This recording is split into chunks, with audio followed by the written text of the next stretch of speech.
नमस्कार। नई सोच, नई दृष्टि, नए शोध, नवाचार, आविष्कार और वैज्ञानिक चेतना से लैस अनुसंधानिका में आप सबका स्वागत है। मैं हूं मानवर्धन कंठ और अनुसंधानिका के आज के अंक में देखिए, डीआरडीओ के वैज्ञानिकों ने बनाई बम विस्फोटक की पहचान करने वाली device raider x, colon cancer का जल्दी पता लगाने की नई और किफ़ायती टेस्ट विकसित, और आईआईटी दिल्ली और कानपुर के संयुक्त शोध से पता चला है कि दिल्ली एनसीआर में पंजाब, हरियाणा से ही नहीं, मुरादाबाद और नेपाल से भी पहुंच रहा है प्रदूषण। आतंकी हमलों का खतरा आजकल बढ़ गया है। हम अक्सर ये सुनते हैं कि पुलिस को सूचना मिली है कि अमुक जगह पर बम रखा है। ऐसे में सबसे बड़ी चुनौती ये होती है कि बम को जल्दी से जल्दी कैसे तलाशा जाए।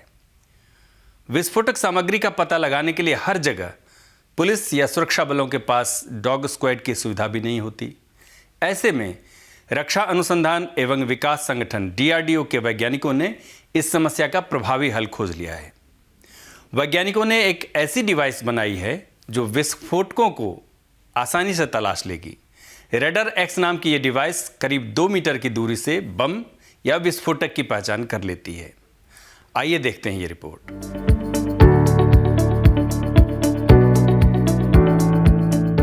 रेडर एक्स को डीआरडीओ की पुणे स्थित high energy material research laboratory यानी कि HEMRL ने Indian institute of science Bengaluru की मदद से तैयार किया है। हाल में आयोजित national workshop of explosive detection 2020 कार्यक्रम में डीआरडीओ के चेयरमैन डॉक्टर सतीश रेड्डी ने इसे लॉन्च किया है। अब ये सुरक्षा बलों के इस्तेमाल के लिए भी जल्द उपलब्ध हो सकेगी। डीआरडीओ के अनुसार रेडर एक्स करीब 2 मीटर की दूरी से किसी स्थान पर छिपाए गए बम एवं विस्फोटकों की पहचान कर सकती है। विस्फोटक ढेर के रूप में हो या उसे किसी अन्य सामग्री में मिलाया गया हो, तो भी ये डिवाइस उसकी पहचान कर सकती है। डीआरडीओ के अनुसार इसमें देश में बम बनाने में प्रयुक्त होने वाले 20 किस्म के विस्फोटक सामग्री की पहचान करने की क्षमता है। दरअसल ये देखा गया है कि आजकल आतंकी देसी सामग्री से बम बनाने को तरजीह दे रहे हैं, क्योंकि ऐसी सामग्री आसानी से मिल जाती है, जबकि इस प्रकार की सामग्री से बने बमों को तलाश करने में मुश्किल होती है। रेडर एक्स की खूबी ये है कि इसमें एक डेटा लाइब्रेरी भी है जो विस्फोटकों में अहम भूमिका निभाती है। जरूरत पड़ने पर इस लाइब्रेरी में विस्फोटकों का ब्यौरा बदला भी जा सकता है। यदि डेटा लाइब्रेरी में गैर विस्फोटकों का ब्यौरा डाल दिया जाए तो ये गैर विस्फोटक सामग्री की भी पहचान कर सकती है। उदाहरण के लिए इसे नशीले पदार्थों की पहचान करने के लिए भी उपयोग करना संभव है। रेडर एक्स डिवाइस की तकनीक विकसित करने में अहम भूमिका निभाने वाले Indian institute of science Bengaluru के इंस्ट्रूमेंटेशन एंड एप्लाइड साइंसेज के प्रोफेसर शिवा उमापति का कहना है कि डिवाइस ज्यादा दूर से भी विस्फोटकों की पहचान कर सकती है, लेकिन यदि दूरी बढ़ाई जाती है तो फिर डिवाइस का वजन और आकार बढ़ सकता है। अभी ये डिवाइस हाथ में लेकर इस्तेमाल करने लायक है। रेडर एक्स को लेकर डीआरडीओ के अध्यक्ष डॉक्टर सतीश रेड्डी ने कहा कि विस्फोटकों का पता लगाना समय की बड़ी मांग है।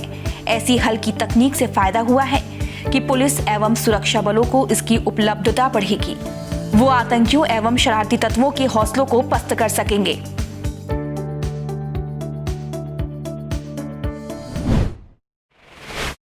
कोलोन यानी कि बड़ी आंत या मलाशय कैंसर जैसी भयानक बीमारी से निपटने की सबसे बड़ी चुनौती ये होती है कि समय रहते इसका पता ही नहीं लग पाता, और जब पता चलता है तब तक यह शरीर में फैल चुका होता है।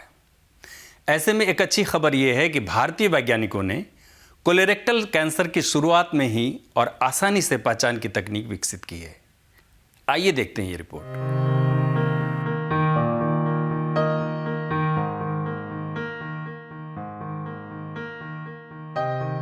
विज्ञान एवं प्रौद्योगिकी विभाग के अंतर्गत कार्यरत राष्ट्रीय SN बोस मूलभूत विज्ञान केंद्र कोलकाता से जुड़ी डॉक्टर तातिनी रक्षित के नेतृत्व में शोधकर्ताओं की टीम ने एक ऐसा सेंसिटिव टूल विकसित किया जो रक्त, मूत्र एवं मल जैसे शरीर के द्रवों से बहुत आरंभिक चरण में ही कोलोन कैंसर की पहचान कर सकता है। ये पद्धति सटीकता के मामले में polymer chain reaction PCR, enzyme linked immunosorbent SA-ELISA, electrophoresis surface plasmon resonance SPR के बराबर है। उनके शोध को हाल में जर्नल ऑफ फिजिकल केमिस्ट्री में प्रकाशित किया गया। डॉक्टर तातनी के रिसर्च ग्रुप ने गैर आक्रामक तरीके से बायोमार्कर्स की पहचान करने के लिए सिंगल वेसिकल स्तर पर एक्स्ट्रा सेलुलर वेसिकल यानी ईवी के साथ काम किया। आरंभ में इन ईवी को कोशिका द्वारा अवांछित सामग्रियों को हटाने के लिए गार्बेज बैग के रूप में पहचाना गया और फिर रिसर्च ग्रुप ने एक संभावित colon cancer biomarker molecular hyaluronan HA को चिन्हित किया, जो कैंसर कोशिकाओं द्वारा स्रावित लिपिड थैली की सतह पर उपस्थित रहता है। शोध के अनुसार ईवी मूल हानिकारक ऊतक के बारे में मॉलिक्यूलर सूचना सम्मिलित करता है तथा सुविधाजनक कैंसर जांच की संभावना पैदा करता है। टीम ने साबित किया कि शरीर के द्रव जैसे खून, पेशाब, मल आदि से कैंसर कोशिका स्रावित ईवी का मूल्यांकन करके कैंसर का पता लगा सकती है। ये बायोप्सी का विकल्प हो सकती है। डॉक्टर तातनी के अनुसार ये रणनीति रोग के बहुत आरंभिक चरण में कोलोन के अलावा गर्भाशय, ब्लैडर एवं प्रोस्टेट कैंसर का पता लगाने के लिए भी उपयोगी साबित हो सकती है। इस कार्य को कुछ ही घंटों में अंजाम दिया जा सकता है और इसीलिए ये बेहद किफायती भी है।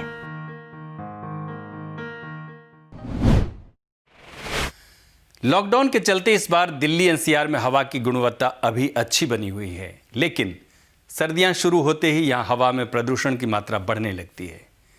IIT दिल्ली एवं कानपुर के वैज्ञानिकों द्वारा किए गए शोध में दिल्ली के प्रदूषण को लेकर कुछ महत्वपूर्ण और चौंकाने वाले तथ्य मिले हैं। आइए जानते हैं।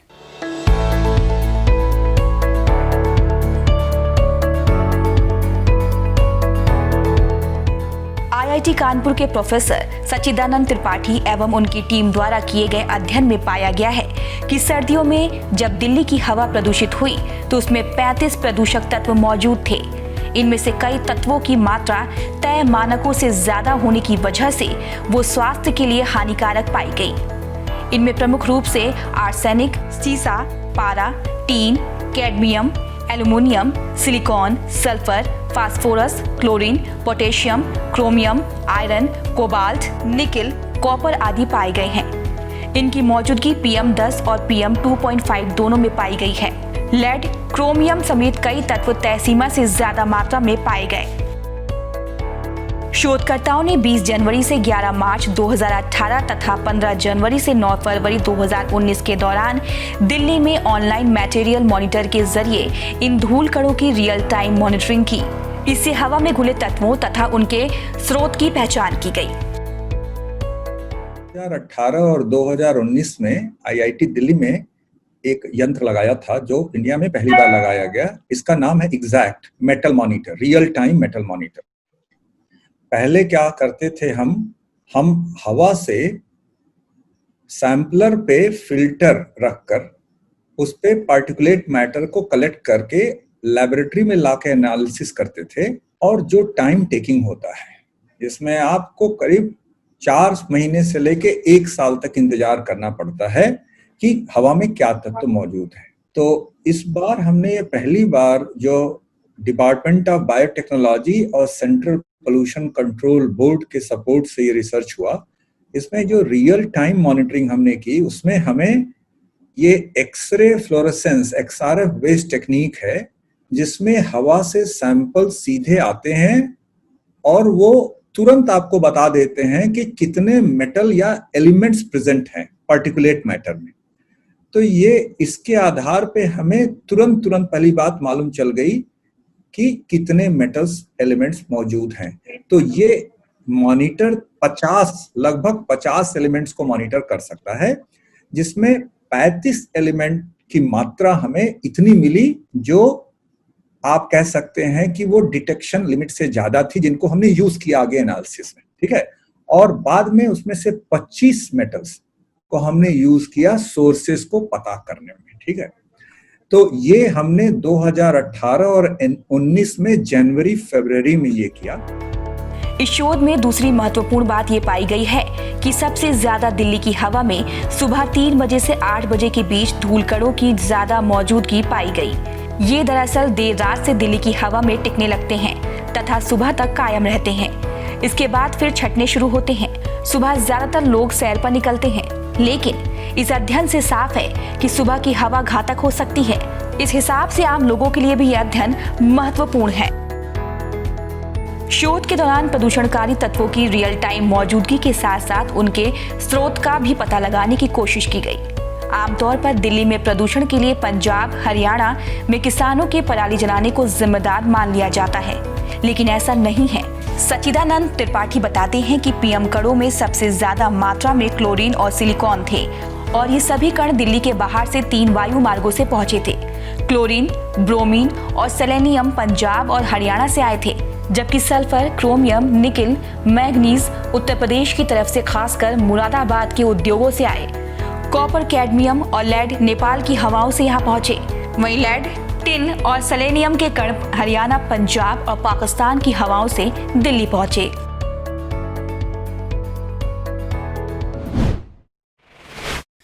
अनुसंधानिका के इस अंक को यहीं विराम देते हैं। उम्मीद करते हैं आज का हमारा ये प्रोग्राम आपको पसंद आया होगा। अपनी राय हमें नीचे लिखे पते पर भेज सकते हैं। अगले सप्ताह हम फिर हाजिर होंगे अनुसंधानिका के रोचक अंक के साथ। तब तक के लिए दीजिए हमें इजाज़त। नमस्कार।